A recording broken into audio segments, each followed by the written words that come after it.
I am Femi Okay. I'm Malika Bilal, and you're in the stream live on Al Jazeera and YouTube. Today, political unrest and jailing of a popular musician in Uganda. How will the arrest of Bobi Wine impact Ugandan politics?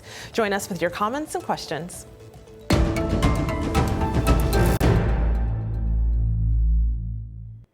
Through his music and political platform, Uganda's self-described ghetto president, Bobi Wine, has become an outspoken critic of President Yoweri Museveni, who has been in power since 1986. The popular singer-turned-politician was arrested last week, along with at least 30 other opposition members, after Museveni's motorcade was attacked with stones. Soon after came accusations of treason. Now Bobi Wine is being held in a military prison, charged with the illegal possession of firearms and ammunition.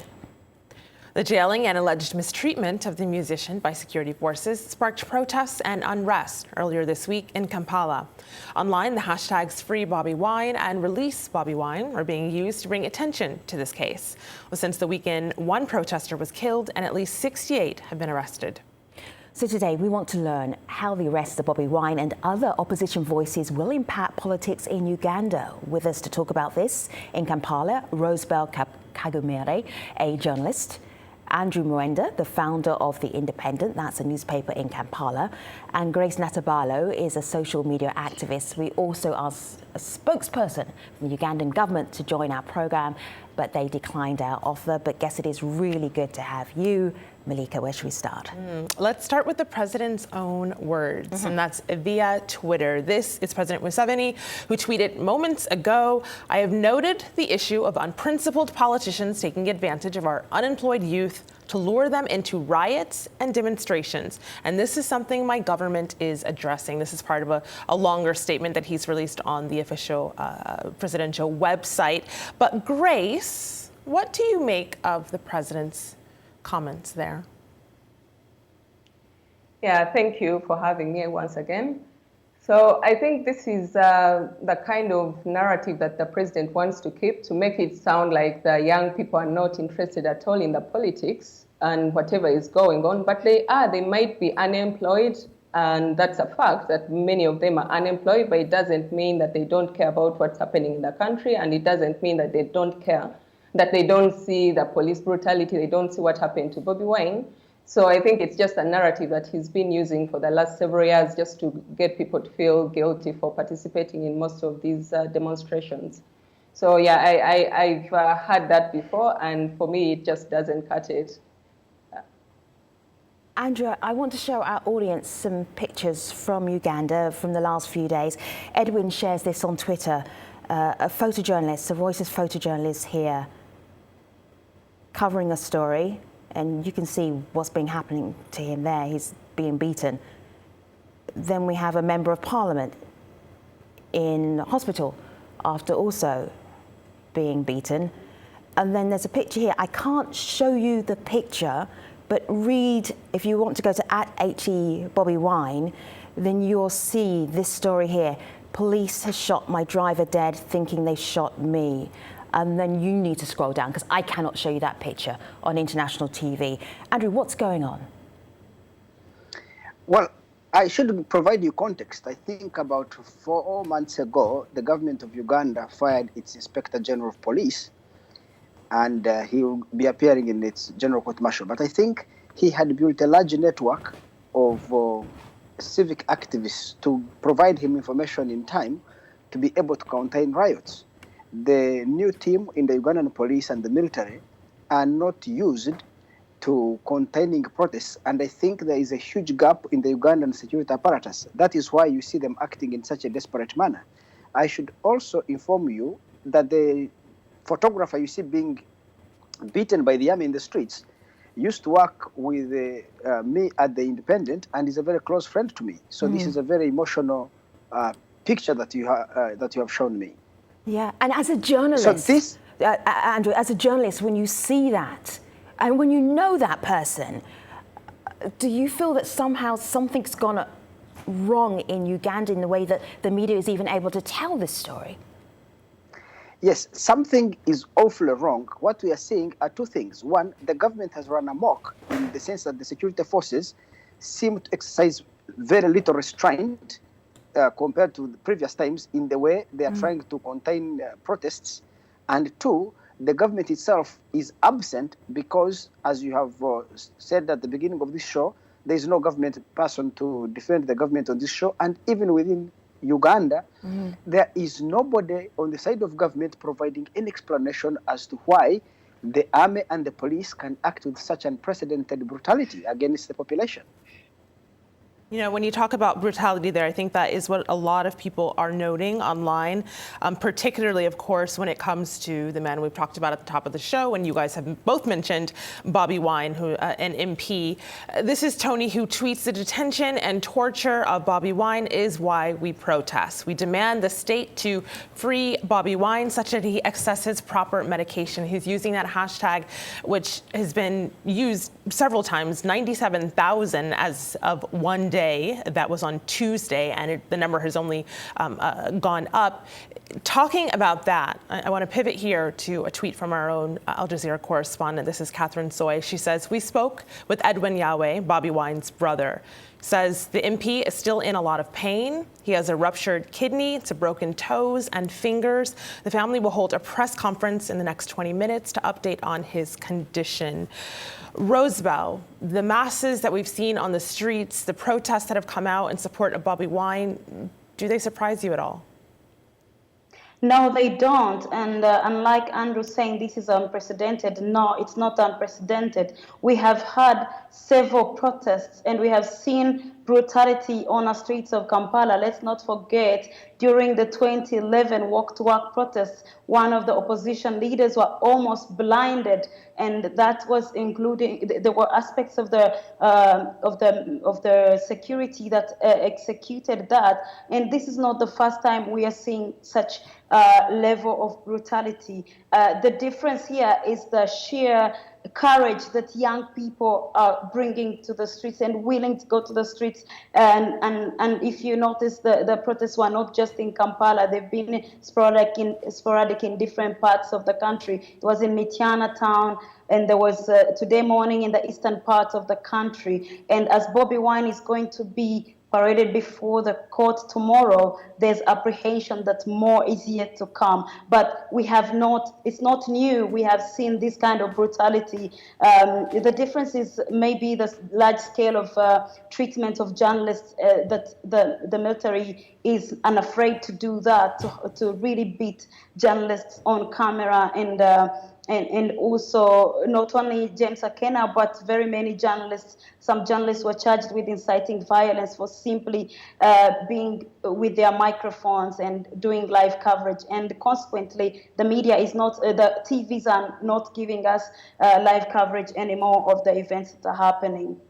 Grace, I see you nodding. Go ahead. Yes, I'm just agreeing with Rosebell. What we see, it's not new. Every time there is an election, the stakes are high, there is the opposition, then you have the ruling party, and it always ends up in running battles with police. I do not know why our politics is always bloody. I don't know where all this started. I don't know why we can't have just a peaceful election. But so for the last few years, every time we've had an election, there's always running battles between the opposition, the police, the ruling party supporters, and then the opposition. So it's endless, and even just targeting journalists, it's nothing new. So yeah, I agree with Rosebell. None of this is new. It's just maybe this time around there's a new younger face that is Bobi Wine. Grace and Rosebell, I hear what you're saying. Andrew, I want to give something to you, actually, because I hear what Rosebell and Grace are saying, but there are a few people online, not many in our community, but a few who would disagree with them.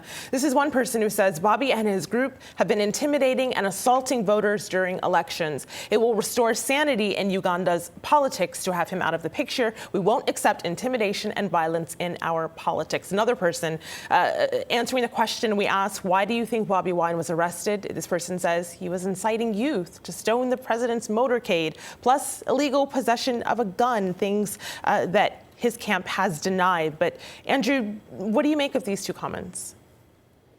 Well, I have no evidence whatsoever that Bobi Wine individually was inciting his supporters to throw stones at the presidential motorcade. Neither do I have evidence that he had guns. In fact, I suspect that the guns were planted by security forces in his room.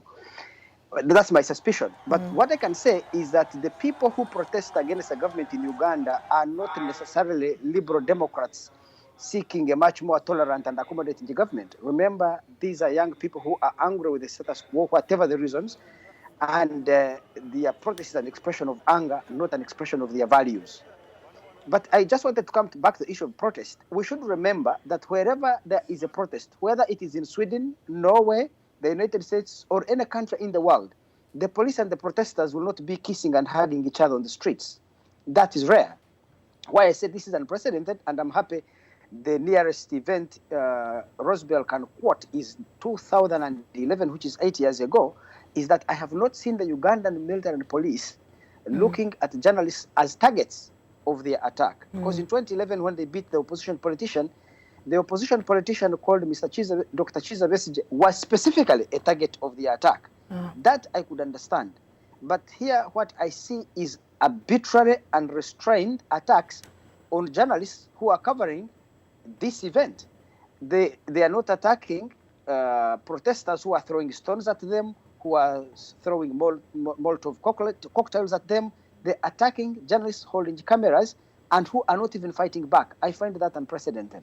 Yes, I have to say that Bobi Wine has been a guest on the stream, not once, but twice. And we talked about his politics and talked about what it was like as somebody who was just an ordinary Ugandan saying, I want to be part of this political process. It's almost as if One Track Dembe could foresee the kind of trouble that he could get himself into. Dembe means peace. Let's have a little listen to the words of Bobi Wine. I think they're really appropriate for right now. We no promote no violence. We condemn the violence. Rasta no promote no violence.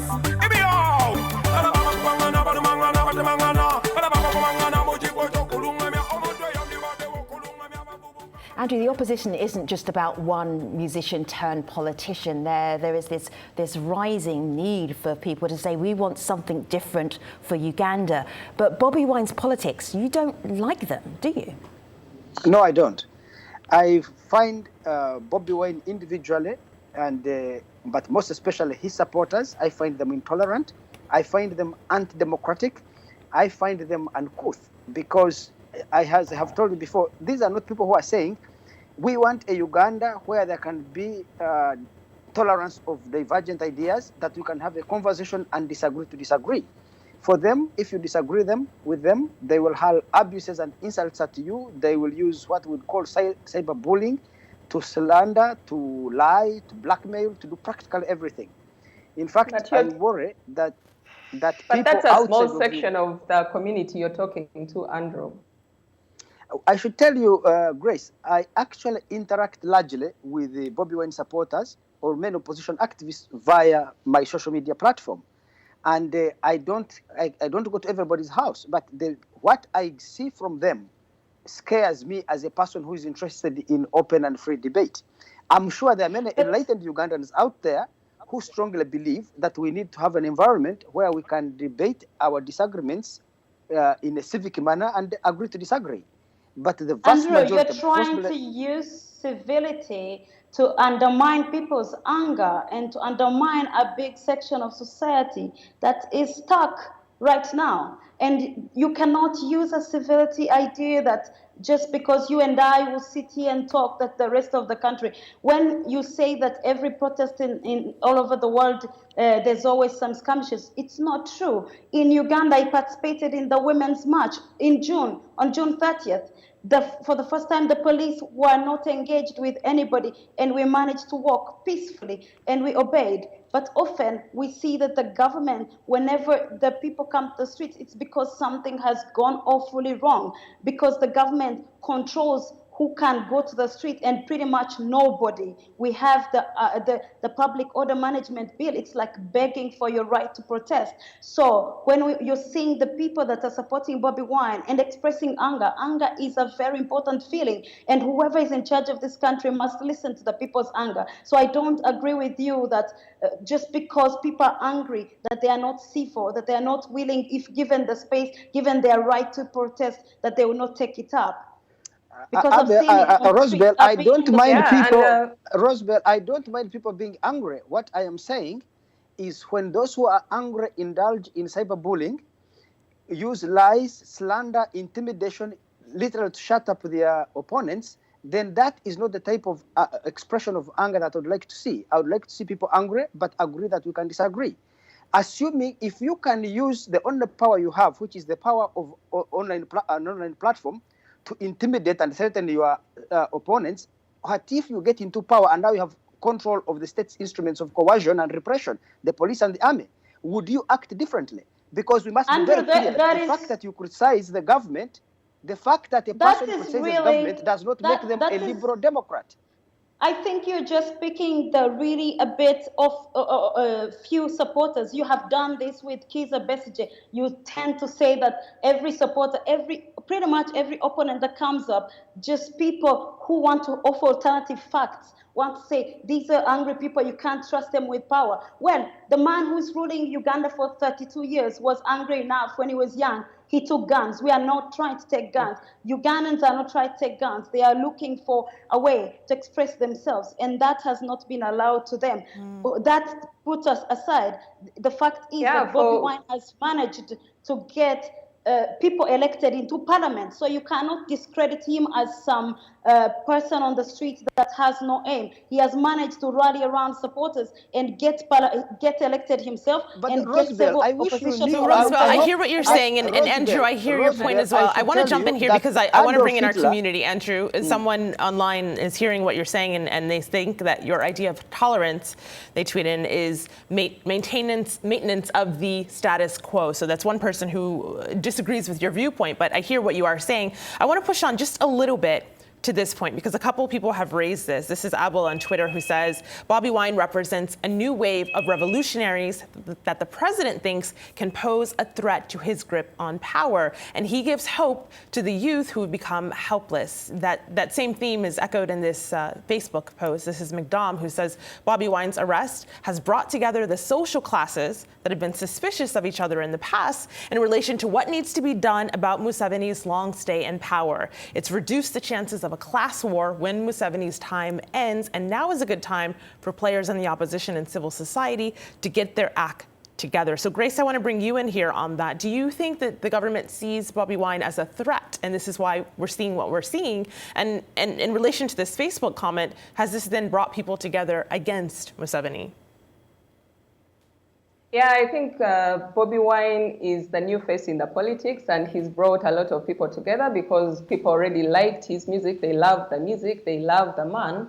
And now he's in politics, and they feel he speaks for them. He speaks for the middle class. He speaks because the songs he sings, they touch almost everyone. So I guess the government now sees him as a bit of a threat because he's sort of mobilizing. Even without knowing him, he's busy mobilizing people, just people in the office, on the streets, through the songs, through him campaigning and just, representing our views. So most of us feel like, yeah, this is someone new on the block. So yeah, the government feels threatened because the more young people Bobi Wine pulls in, the more the ruling government knows that, at some point people will get more involved in politics, and eventually their voice will be heard and they'll go to the streets. They'll probably vote in 2021. So that's why he's causing a bit of a ruckus. Let me share this with you. This is from the president's Twitter feed. So have a look here on my laptop. I won't start it till you get here. Catch up. Here we go. Let me just press play. And this is the president here saying violence, threats and intimidation in elections will not be tolerated. This is his perspective of that local by-election that Grace was telling us about a little bit earlier. And this is where was the catalyst for a lot of the violence. The comments underneath, fascinating. Let me just stop one here. Steve says, Idi Amin once spoke the way you are speaking now. Idi Amin was a famous dictator in Uganda. Please, sir, don't pick a war with the youths. It won't end well. Andrew, so many young people in Uganda, so many young people who want to be employed. I'm wondering if there's a Bobi Wine effect that's happening right now where the youth are saying, hey, we can be politicians, we can be engaged, we can be involved. Or do you think it's once Bobi has finished his tenure as an MP, then we're done? Well, I cannot easily predict the future. What I can say is that many youth in Uganda are increasingly educated and urbanized, and this has given them a lot of exposure. Of course, this exposure has also given them very high aspirations.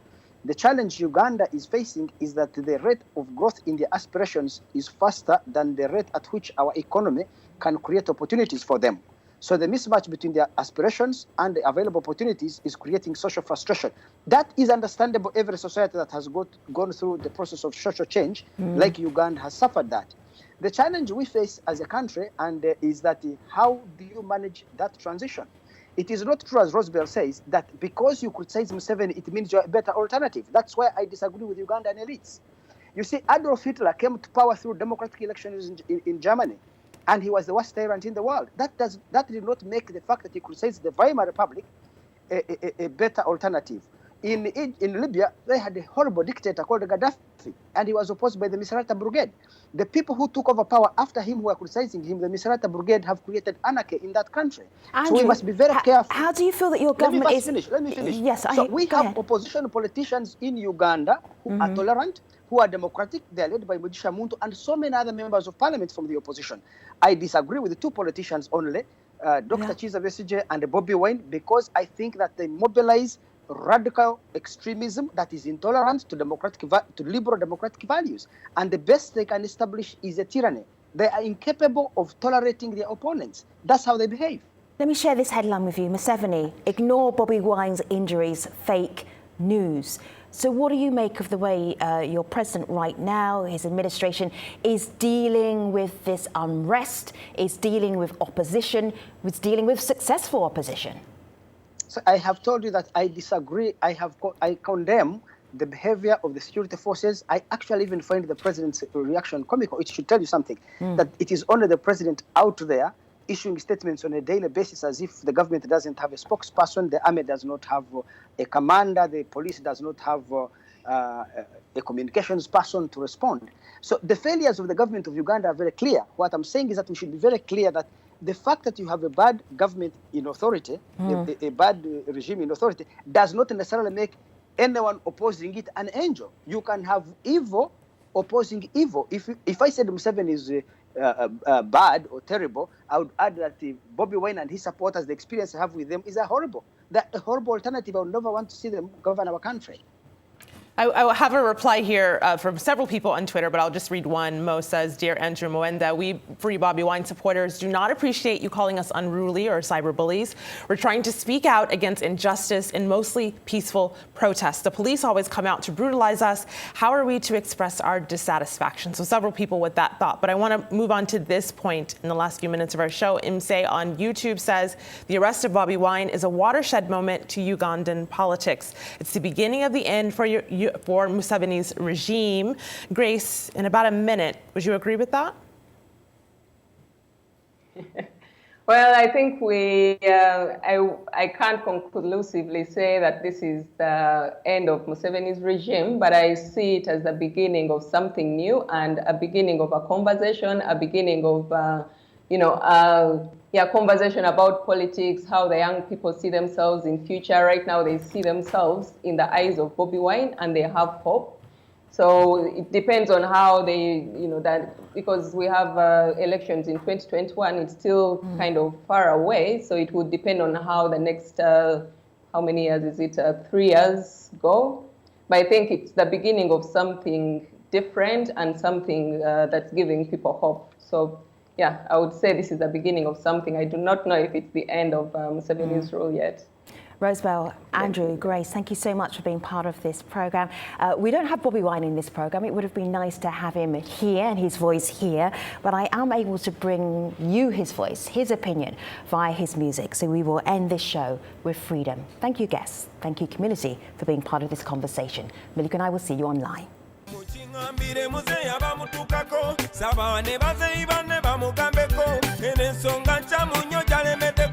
Eggwanga lyonna lyennyamidde bagambe yalingaddemu okulasema mu buluka kati yafuuka na hypocrisy bagambe yali fundamental change mwagizaala wakati mugifudde no change bagamba gy'ensonga ez'abalwanya kati mwazibukako nammwe mukola biri ebyabali bakusaba nti constitution yaabwe togikwatako kuba